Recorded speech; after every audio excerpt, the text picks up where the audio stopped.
Oasis Audio presents The Thief of Blackfriars Lane by Michelle Griep.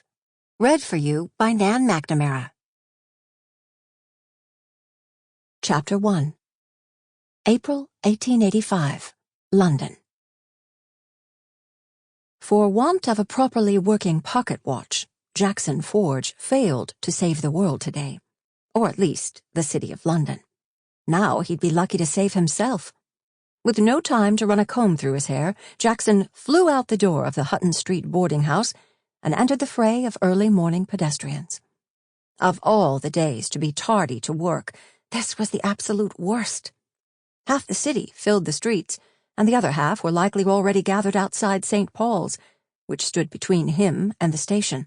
State funerals always attracted attention, and criminals. A perfect opportunity to start his career off with a rousing bang. He upped his pace. Crowds or not, he'd be hanged if he arrived late for his first briefing as a newly hired constable.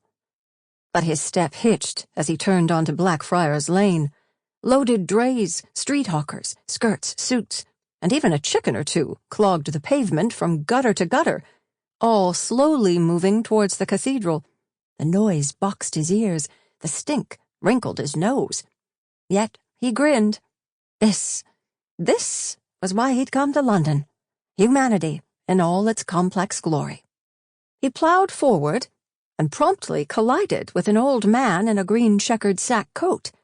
The grizzly-faced fellow teetered on one foot, his beat-up bowler skewing sideways as he grabbed onto Jackson for support. "I beg your pardon." Jackson lent a strong arm, righting the old fellow. "Tut-tut, young man. I'll tell you what you were doing." He jammed a finger in Jackson's chest. "You were bib-bobbing about, not caring a fig knackety for who might be in your way. That's the trouble with people these days, rushing, always rushing." He was right. All of Blackfriars was a whirl at the moment. But that didn't give Jackson license to go crashing into law-abiding citizens. He dipped his head. "I stand guilty as charged, sir, but I assure you, I have good reason."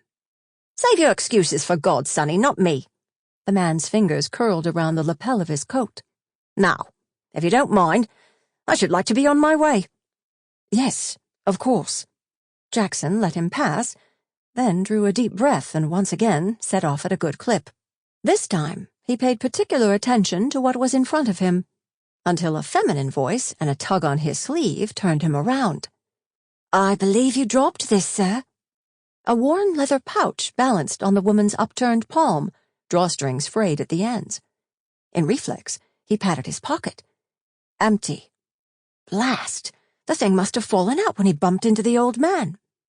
The woman blinked up at him, eyes twilight blue with peculiar silver flecks. Raven hair and a tatty brown bonnet framed her heart-shaped face, a rather comely face, despite a few cinder smudges. She wore a ragged gown, smelling of dust and coal smoke, and clutched the fingers of a boy, who leaned into her skirts. Despite her ignoble appearance, the woman captivated like none other. Where did she and her son lay their heads at night? Were they safe?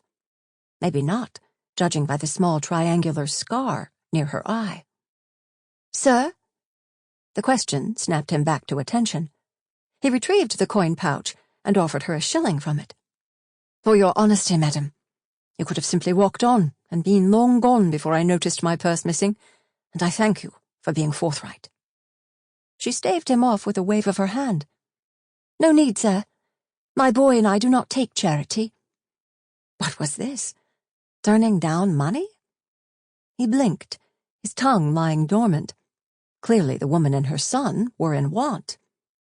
"Here." Jackson deposited the coin in the boy's hand. "Get your mother and yourself a meat pie, Wide-eyed, the lad nodded, then buried his dirty face in the woman's gown. Rising, Jackson pulled out a sovereign. A goodly amount, one that would require weeks of hard work to replace. But this poor woman and her son were in far more need than he. Taking her hand, he pressed the money into it and curled her fingers over the coin. "For you and your boy, I will not take no for an answer." "Oh, sir, you have no idea." Her eyes shimmered, and she clutched the coin to her breast. Sample complete. Ready to continue?